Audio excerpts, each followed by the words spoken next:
Cours d'histoire.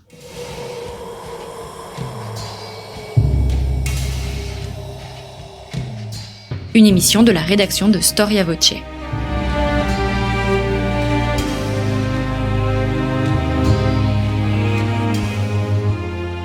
On retrouve Christophe Dickès. Chers auditeurs, bonjour et bienvenue pour cette nouvelle édition de nos cours d'histoire destinés aux professeurs de collège et de lycée et naturellement à tous les passionnés. Nous entamons ce jour une série de deux émissions un peu spéciales ou j'allais dire plutôt paradoxales. En effet, le programme de collège aborde la question de l'affirmation du pouvoir des Capétiens.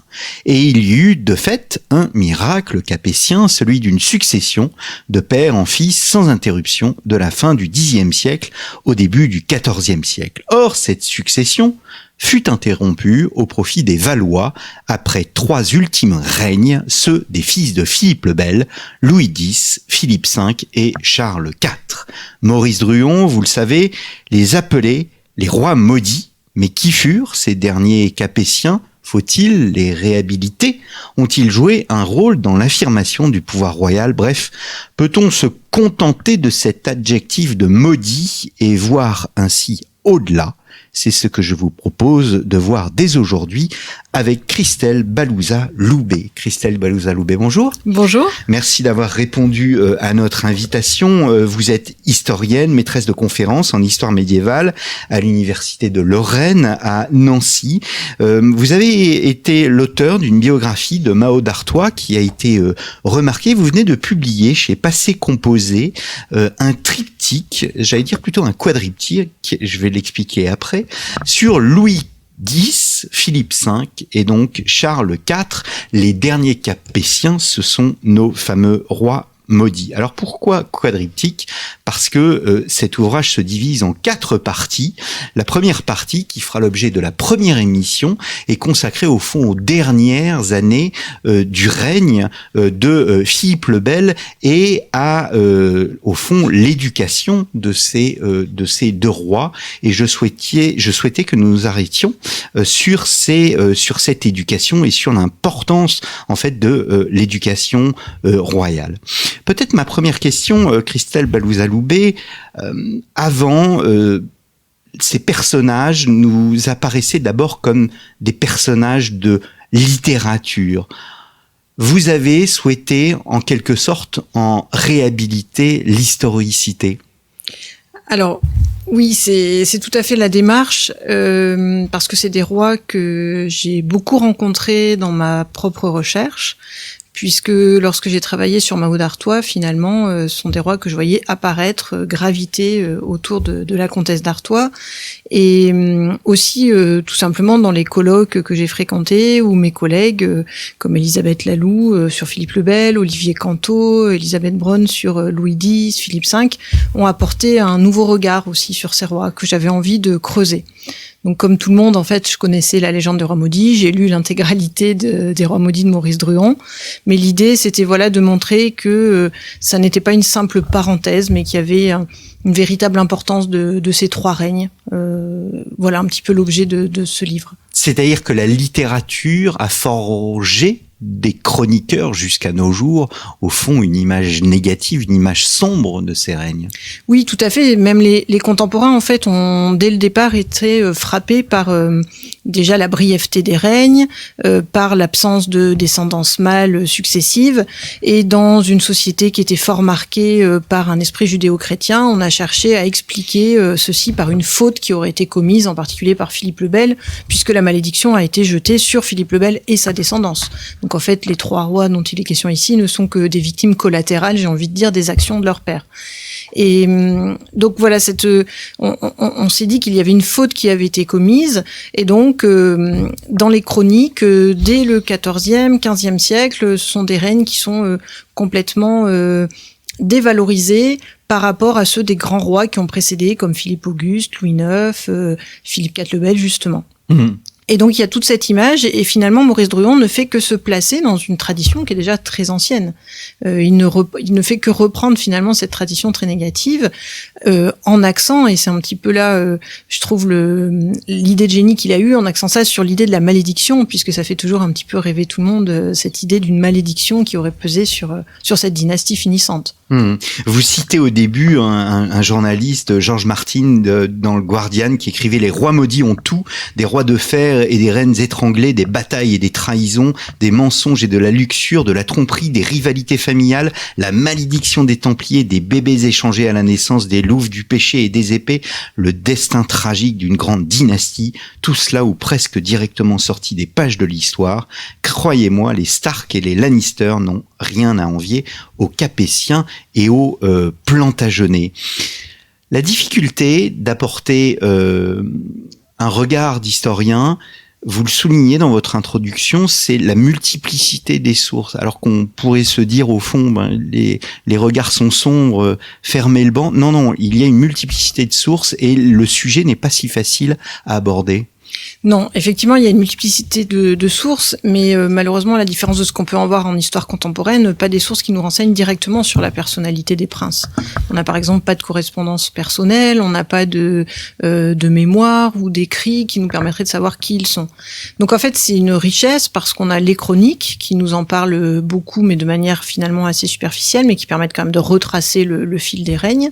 Et puis surtout, on a des milliers de documents, ce qu'on appelle les documents de la pratique, c'est-à-dire des documents qui servent à gérer, à gouverner le royaume, donc que ce soit les comptabilités, que ce soit les ordonnances, les actes de chancellerie, les registres de parlement, et là qui nous permettent finalement de voir quelle a été l'action politique de ces rois.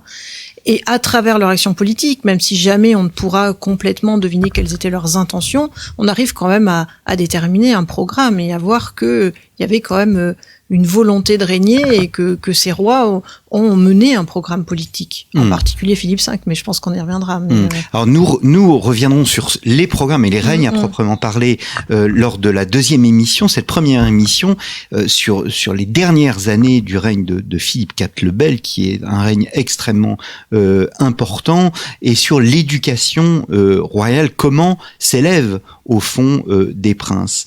Alors, toute histoire commence par la naissance, et cette naissance, aussi bizarre que cela puisse paraître, n'est pas si facile à établir pour les trois futurs rois et les trois frères. Oui, tout à fait. À l'époque médiévale, on s'intéressait à l'héritier. Donc, on a la date de naissance de Louis qui apparaît dans les chroniques. En plus, c'est le premier enfant de Philippe IV et de son épouse. Donc, là, c'est tout à fait daté. Mais les autres frères, finalement, et Isabelle, et la dernière, donc j'ai envie de dire la dernière née Isabelle, eux ne sont pas du tout documentés dans les chroniques. On n'a pas du tout de registre non plus de naissance qui nous permettrait de savoir exactement quand ils sont nés. Donc, on est obligé de faire des déductions, effectivement. Alors, ce sont des déductions, en particulier, moi, je me suis livrée à des déductions à partir de la date de mariage, puisque les rois sont généralement mariés dès qu'ils le peuvent, donc à 14 ans, donc ce qui permet, par simple soustraction, de déterminer l'âge de naissance, et ce qui est cohérent, de toute façon, avec le rythme des naissances qui était connu pour l'époque médiévale. Oui, pardon. Oui, je vous en prie. Et alors, une fois les enfants nés, le baptême est important, et on découvre à travers votre ouvrage qu'il y a une véritable cérémonie extrêmement importante pour la France, au fond. Oui, en fait, c'est un véritable acte politique, le baptême.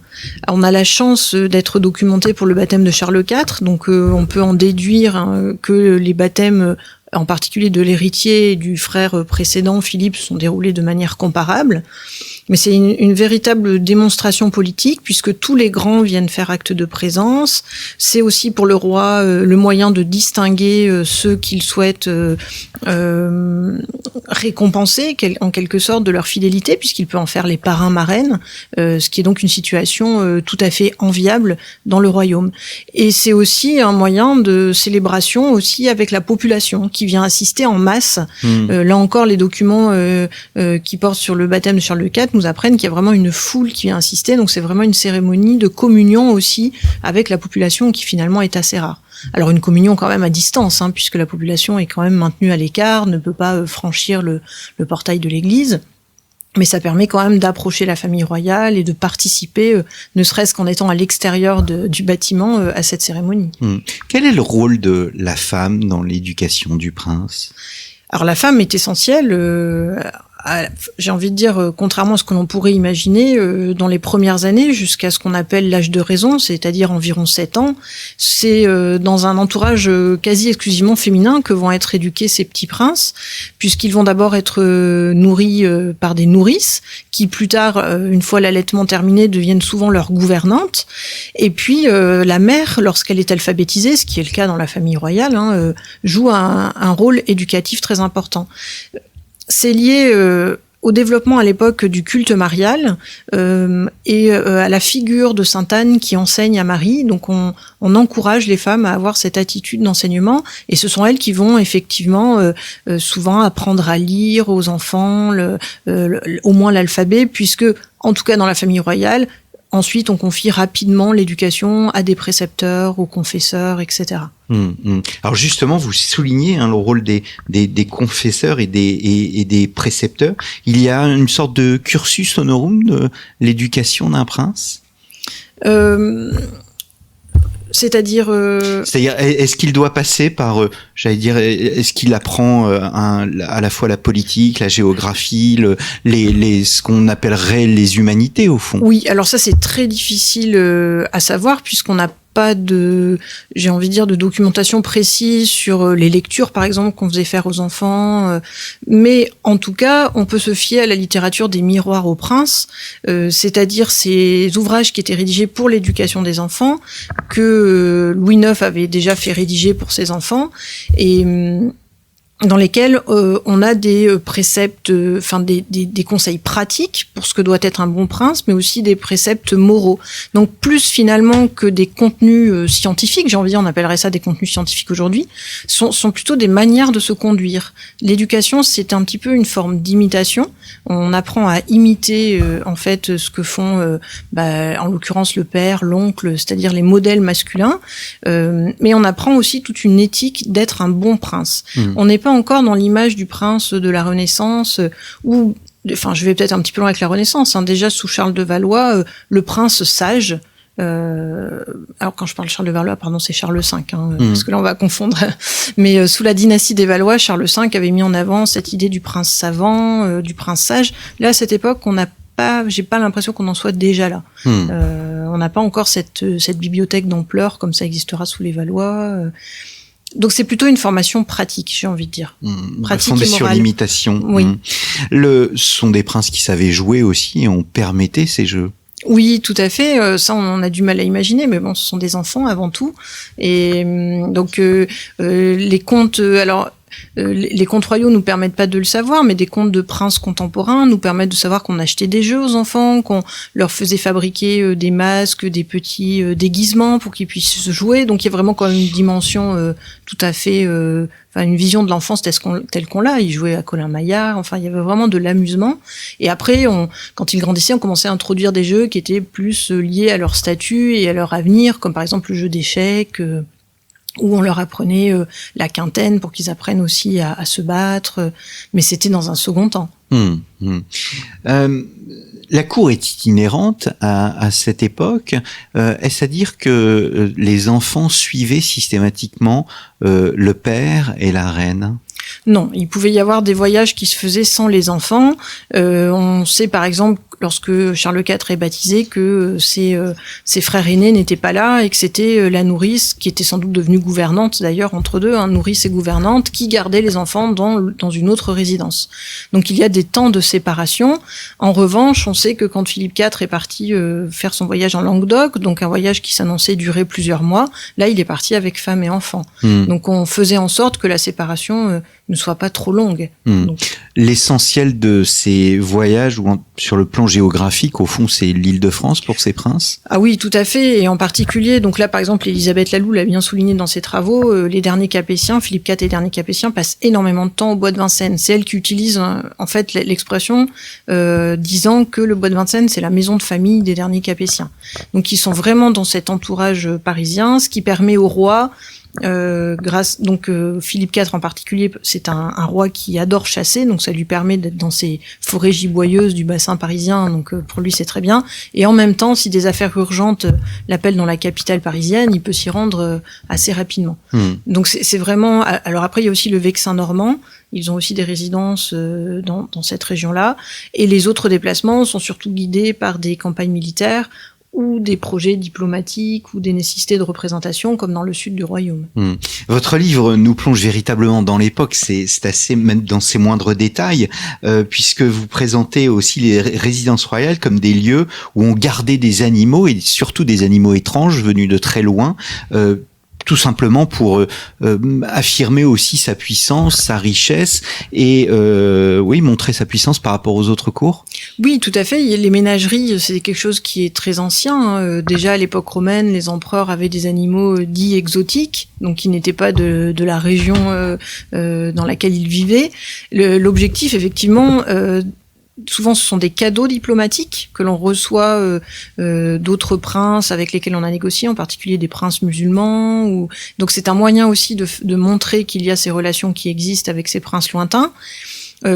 C'est aussi une manière de montrer que, en tant que prince, en tant que roi, on est finalement au-dessus des lois de la nature, parce qu'en fait, ce sont des animaux qui ne sont pas forcément adaptés à ces latitudes, mais le prince, le roi, lui, peut se permettre d'avoir des animaux. Donc, il y a cette recherche un petit peu de l'exotisme, et ça frappe les esprits, en fait, de voir lorsque la ménagerie se déplace. Bon, c'est rarissime, mais lorsque l'animal se déplace, c'est vraiment, là encore une fois, un spectacle pour la population. Alors venons-en aux princes en eux-mêmes et à l'art de gouverner. Quelle était d'abord la relation de ces enfants avec leur père? Est-ce que Philippe le Bel était un père aimant, proche de ses enfants, ou au contraire un homme froid? Alors c'est difficile, là ça va rester finalement des suppositions, mais l'impression que l'on a, c'est qu'il leur a pas, en tout cas, fait confiance très rapidement. On voit que, donc là j'anticipe un petit peu, mais on a l'impression qu'il les a un petit peu étouffés. Alors, sauf, j'ai envie de dire, peut-être sur le plan militaire. C'est-à-dire que dans le plan de la formation militaire, il va leur confier très rapidement des responsabilités dans les campagnes dès les années 1310. Les princes vont pouvoir prendre la tête de contingents de l'Ost et partir à la bataille. Mais dans un premier temps, ils sont toujours chaperonnés, soit par leur oncle, Charles de Valois, Louis d'Évreux, enfin, ils sont jamais envoyés seuls. Ça n'est que au fil du temps qu'on va leur confier des responsabilités. Mais le cas le plus frappant, c'est quand donc Jeanne de Navarre va décéder en 1305, son fils Louis devient roi de Navarre, et Philippe IV, dans un premier temps, ne va pas l'autoriser à se rendre en Navarre. On a l'impression qu'il ne fait pas confiance à ses enfants, ou en tout cas qu'il essaye de repousser le temps auquel il va leur confier des responsabilités. Est-ce qu'il y a une mutation absolument essentielle au XIIIe siècle, qui est le rôle des conseillers? Est-ce que les enfants, ou j'allais dire l'enfant qui a 12, 13, 14 ans, est-ce qu'il entre facilement au conseil? Peut-être pas si jeune, mais en tout cas, il fréquente à la cour les conseillers, qui sont là quasiment en permanence. C'est-à-dire qu'il faut imaginer effectivement que ces princes, donc je dis, il y a une éducation par l'imitation, mais aussi par la fréquentation des pairs. À la cour de France, les enfants ne sont pas seuls. Il y a les cousins qui viennent. Il y a aussi des princes d'autres cours qui viennent pour être éduqués à la cour de France.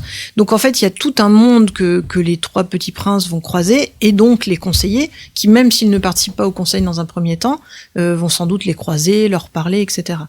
Il est difficile de dire à quel âge exactement ils rentrent au conseil, mais sans doute après l'adoubement, vers 1313, 1314, participent-ils régulièrement. Alors ils ne sont pas mêlés aux décisions, on les voit pas actées en fait, mais sans doute sont-ils présents et peut-être avant d'ailleurs pour assister aux décisions qui sont prises, à la façon de prendre des décisions. Alors on anticipe l'émission un peu de la semaine prochaine, mais on verra que Louis X commence moins bien son règne, qui sera très court, que Philippe V, qui lui s'impose véritablement. Comment expliquer? Est-ce que cette différence vient précisément de l'éducation? C'est difficile que de l'affirmer? C'est très surprenant, parce que justement Louis X, c'est lui qui a été préparé à être roi. Philippe V, beaucoup moins. C'est-à-dire c'était enfin c'est très cruel ce que je vais dire, mais c'est le fusible. C'est-à-dire si Louis X disparaît, effectivement, Philippe V, donc lui, il est préparé à être prince, à gérer un apanage, éventuellement à être roi. Donc c'est assez curieux parce que Louis X, qui est censé être roi, mais c'est celui qui semble le moins bien préparé. Alors c'est vrai que le décès de son père est un petit peu brutal, mais on a vraiment l'impression qu'il a peur un petit peu de la fonction. Alors je sais pas si ça vient de l'éducation, j'ai envie de dire que là ça serait plutôt des traits de personnalité, parce que les trois quand même sont éduqués de manière assez comparable, et on a l'impression que Louis X, il a un petit peu peur de sa fonction. Alors je vais peut-être faire une comparaison très hasardeuse, mais en y repensant, je me dis c'est un petit peu comme Louis XVI qui voulait pas être roi finalement. Je me pose la question, est-ce que Louis X avait vraiment envie d'endosser cette fonction ? On n'a pas l'impression, parce que quand il arrive au pouvoir, il tarde vraiment à prendre les choses en main, et il laisse vraiment quasiment carte blanche à son oncle. Comme si vraiment c'était trop pour lui. Alors il y a eu aussi une mutation essentielle de l'époque qui consiste à faire de l'adoubement une cérémonie peut-être moins importante qu'elle ne l'était auparavant. Oui, tout simplement parce que l'adoubement n'a plus ce rite d'entrée dans l'âge adulte qu'il avait avant. On le voit très bien avec les trois princes qui finalement sont mariés avant leur adoubement, commencent à mener des campagnes militaires avant même d'être adoubés. Donc il y a effectivement une scission finalement entre l'entrée dans l'âge adulte qui se fait bien avant l'adoubement. Malgré tout, on maintient la cérémonie parce que ça devient encore une fois une manière de magnifier la royauté qui offre, en l'occurrence en 1313 là, pour l'adoubement des trois garçons, une fête qui dure une semaine dans Paris. Donc là, c'est un moyen de souligner la magnificence, la générosité de la dynastie. Et alors le mariage reste un mariage politique. Ah oui, tout à fait. On choisit les demoiselles. Donc là, je vais pas rentrer dans la généalogie parce que c'est très complexe, mais on est entre cousins-cousines. C'est-à-dire qu'il faut que ce soit des demoiselles dont le sang soit pur, un sang capétien, puisque c'est elles qui vont porter le sang de France, et bien sûr donc il y a toute cette dimension là dans le choix de l'épouser, et puis il y a la dimension éventuellement diplomatique ou territoriale. Donc ça reste vraiment un contrat. C'est pour ça qu'on parle de contrat matrimonial. On négocie avant, aussi bien le douaire que la dot, mais on négocie aussi les territoires qui vont être attachés au royaume, dans quelles conditions, etc. On se mariait d'abord, on s'aimait peut-être ensuite ? Oui, et effectivement, ce qui est assez surprenant, c'est que parfois, ça a mené à des unions heureuses. Philippe IV, en l'occurrence, semble, d'après les chroniques, et puis par simple indice, j'ai envie de dire, du fait qu'il ne s'est pas remarié, était très attaché à son épouse. Et de la même façon, Philippe V est très attaché à Jeanne. Alors il y a un moyen aussi de le mesurer, qui est peut-être ce qu'il est, mais c'est le nombre d'enfants que produit aussi l'union, c'est-à-dire des gens qui fréquentent régulièrement la couche de l'un et de l'autre. Philippe a eu, et des trois, celui qui a eu le plus d'enfants aussi également. Alors vous terminez votre long chapitre donc dans l'ombre de Philippe IV par cet épisode terrible, j'allais dire un peu terrible, mais terrible tout court, la tour de Nesle. Qu'est-ce que la tour de Nesle ? Oui, alors c'est la fameuse histoire de l'adultère, donc des deux brues du roi qui ont trompé leur mari. Donc en l'occurrence, c'est Marguerite de Bourgogne qui était l'épouse de Louis X, et Blanche de Bourgogne, ou d'Artois, puisque c'est la fille de Mao d'Artois, qui trompe Charles IV. Donc en fait, ce sont des jeunes femmes à l'époque, c'est vraiment des toutes jeunes femmes qui ont sans doute pas mesuré ce qu'elles faisaient. Elles sont tombées amoureuses de deux chevaliers, sauf que l'aventure a duré 2 à 3 ans, on ne sait pas exactement, et que c'est dans cet intervalle qu'est née la première fille de Louis et de Marguerite. Et ce qui pour nous aujourd'hui ferait la une des tabloïds, et puis n'aurait peut-être pas finalement tant de conséquences. À l'époque, c'est un problème politique majeur, parce que c'est le sang de France qui n'est plus pur. On n'est pas sûr en fait que la descendance soit légitime. Et donc ça prend une ampleur monumentale, et Philippe IV se doit de réagir de manière très sévère. D'où la sévérité de la sentence, aussi à l'encontre de ces brus, puisque Blanche et Marguerite sont enfermées à Château-Gaillard, donc qui est quand même une forteresse bien peu accueillante, et Jeanne, qui est accusée d'avoir couvert les agissements de sa cousine et de sa sœur, est enfermée à Dourdan, donc ce qui est quand même très très sévère.